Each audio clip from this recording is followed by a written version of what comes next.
بسم اللہ الرحمن الرحیم۔ اگلا اعتراض پھر بندیالوی صاحب کے حوالے سے، آج بندیالوی صاحب زیر بحث ہیں، وہ یہ ہے کہ انہوں نے الیاس قادری صاحب کے جو دعوت اسلامی کے امیر ہیں ان کے کسی کلپ پر اعتراض کرتے ہوئے انہوں نے الیاس قادری صاحب نے میلاد النبی کے حوالے سے اس کے جواز پر بات کی۔ کسی نے اعتراض کیا جی صحابہ نہیں مناتے تھے، تو انہوں نے کہا کہ صحابہ بریانی بھی نہیں کھاتے تھے، یہ فلاں فلاں کام نہیں کرتے۔ بندیالوی صاحب نے اس حصے کو پکڑ لیا اور اس سے کہا کہ صحابہ تو پھر یہ کام نہیں کرتے تھے، یہ نہیں کرتے تھے۔ پھر انہوں نے وہ حدیث پڑھی اور حدیث کے آخر میں انہوں نے کہا کہ صحابہ کرام یہ کام جو صحابہ نہیں کرتے تھے وہ ہم بھی نہیں کرتے، چونکہ حضور نے فرمایا کہ ہر بدعت گمراہی نہیں بلکہ وہ بدعت اور وہ نیا کام جو دین کے باب میں کیا جائے گا وہ گمراہی ہوگا۔ تو کیا تم میلاد دین سمجھ کے نہیں مناتے؟ یہاں سے پھر نعرے نورے لگے۔ اچھا، اسی طرح ایک اور عالم ہے، میرے ذہن میں ابھی ان کا نام نہیں، وہ بھی سلفی عالم ہے، بہت بڑا مجمع تھا، سیرت النبی کا جلسہ تھا، جس میں وہ پوری تمہید باندھ کے انہوں نے اینڈ یہ نکالا کہ چونکہ صحابہ کرام کا مجمع لگا کہ کبھی کسی صحابی نے حضور نے میلاد نہیں منایا، ٹھیک ہے، تو لہٰذا اس طرح جلسے کی صورت میں میلاد منانا ناجائز ہے، بدعت ہے، ناجائز نہیں کہا انہوں نے، لفظ بدعت کا ہے۔ اچھا، اب سوال یہ ہے کہ وہ حضرت جس جلسے میں بیٹھ کے میلاد اپنا کانفرنس کر رہے ہیں جس کا نام تھا سیرت النبی کانفرنس، تو اگر میلاد صحابہ نے نہیں کیا تو صحابہ نے تو سیرت النبی کانفرنس بھی نہیں کی۔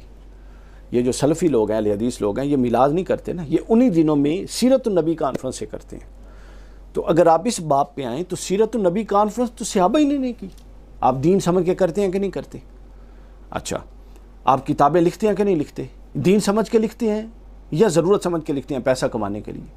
اس طرح آپ الیاس قادری پر اعتراض کر رہے تھے۔ اگر آپ کہہ دیں کہ ہم پیسہ سے کمانے کے لیے ضرورت مالی سمجھ کے لکھتے ہیں تو ختم۔ اگر آپ یہ کتابیں دین سمجھ کے لکھتے ہیں تو یہ کتابیں تو صحابہ نے نہیں لکھی تھی، اس طرز پہ لکھی تھی؟ نہیں لکھی۔ بخاری شریف صحابہ نے نہیں لکھی، ہاں، کچھ بھی صحابہ کرام نے تو نہیں لکھا تھا۔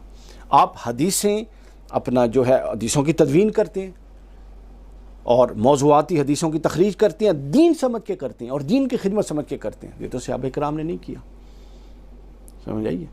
تو یہ تو پھر چیپٹر کھلے گا تو کہاں سے بات کہاں چلی جائے گی۔ یعنی اس کو قیاس مع الفارق کہتے ہیں۔ ایک ایسی بات، مثلا میں کہوں یہ گلاس اور کتاب یہ برابر چونکہ نہیں ہے، لہٰذا گلاس بھی دا وجود بھی ٹھیک نہیں تو کتاب دا وجود بھی ٹھیک نہیں۔ اگر کوئی سمجھدار بندہ بیٹھا ہوگا تو وہ جوتا اتار لے گا، وہ کہے گا آپ کو یہ نہیں پتہ کہ اس کی جنس اور صنف ہی الگ ہے، اس کی نوع جنس اور صنف ہی الگ ہے۔ تو یہ والا معاملہ ہے جو وہ لوگوں کو بٹھا کے بیان کرتے ہیں اور خطرناک کرتے ہیں۔ ہم میلاد دین سمجھ کے کرتے ہیں، ہر وہ کام جو اللہ اور اس کے رسول نے حکم دیا ہے اور جس سے اللہ اور اس کے رسول نے منع نہیں فرمایا اور اس کے دینی فوائد ہیں، ہم وہ کام کرتے ہیں۔ آپ چلہ کرتے ہیں، لوٹے اٹھا کے تبلیغ کرتے ہیں کہ نہیں کرتے؟ صحابہ کرام نے چلے اٹھا کے لوٹے اٹھا کے تبلیغ کی اس طرح سے، اس پیٹرن پہ 3 دن لگائیں اور روزے لگائیں؟ نہیں کرتے۔ صحابہ کرام تو جہاد کرنے جاتے تھے، آپ جہاد کرنے نہیں جاتے، کیوں؟ آپ کہیں گے بھائی اس وقت ضرورت جہاد کی تھی، اب ضرورت تبلیغ کی ہے۔ تو اتنا بڑا شفٹ، اور خود ان کا تعلق تبلیغی جماعت سے ہے، تو اس پیٹرن پہ دین سمجھ کے کیا صحابہ تبلیغ کرتے تھے؟ کبھی بھی نہیں کرتے، وہ تو جہاد کرتے تھے۔ یہ پھر جائیں جو نہیں مانتے ان کو تلواروں سے ماریں پھر۔ تو یہ بالکل ہی عجیب و غریب بات ہے۔ اس کا ایک بہت زبردست جو حل ہے وہ اعلیٰ حضرت محمد رضا خان بریلوی علیہ الرحمہ نے، جس کو قبلہ شیخ الہند نہیں، محدث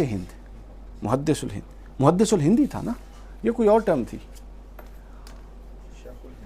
یا شیخ الہند، واللہ عالم، برل ان کا تذکرہ فرمایا۔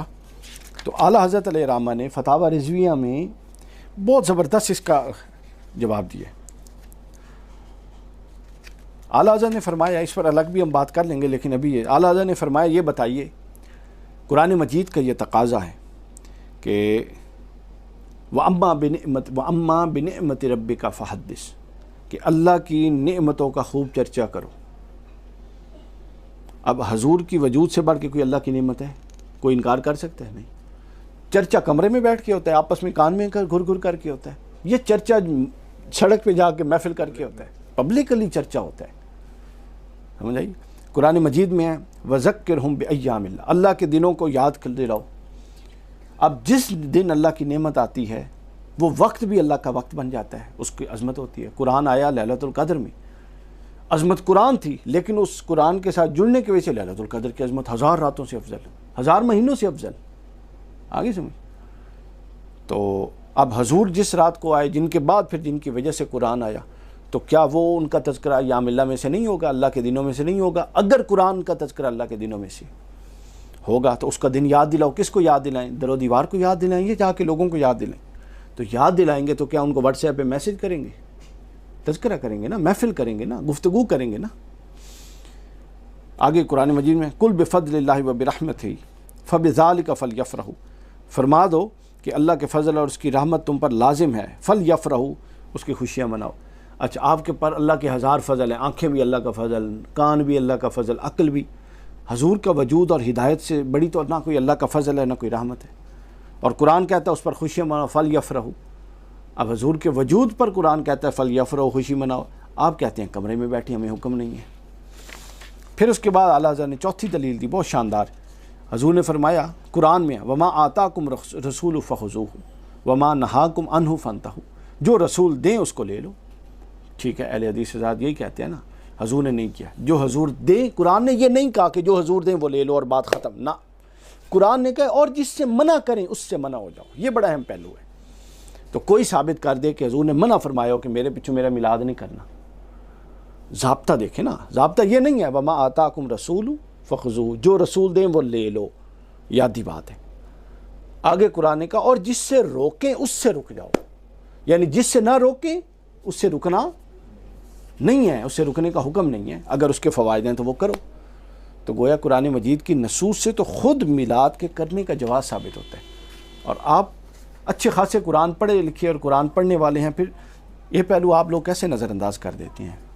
اس سے پھر یہی تاثر جاتا ہے نا کہ یہ مسلک پرستی ہے، فرقہ پرستی ہے، غیر جانبدارانہ قرآن و سنت کی تحقیق اور اس پر عمل نہیں ہے. دیکھیں، ہمارا تعلق لوگ بریلوی مکتب فکر سے جوڑتے ہیں، ہم نہیں کلیم کرتے، ہم تو اہل سنت ہیں. لیکن ہم دیانتداری سے جو سمجھتے ہیں کہ بریلوی مکتب فکر پر جس پہلو پر تنقید ہم کرتے ہیں، آپ لوگوں میں اتنی اخلاقی جرت ہی نہیں ہے. آپ لوگ کہتے ہیں کہ اگر آپ لوگوں کو ان چیزوں کو صحیح نہیں سمجھتے پھر تو سمجھ لیں بدعقیدگی کا شکار ہے. اور اگر صحیح سمجھتے ہیں اور بیان نہیں کرتے کہ لوگ کہیں گے اج تک تو تسی سانو میلاد کے خلاف تقریراں کر دے رہے، اج کہندے ہو کہ خوشی مناؤ، تو پھر اخلاقی جرت کا مظاہرہ نہیں ہے. تو دونوں صورتوں میں ہم تو دعا ہی کر سکتے ہیں، اللہ تعالیٰ آپ کو ہدایت دے، بندیالوی صاحب کے لیے خاص طور پہ اور پھر مفتی صاحب کے لیے.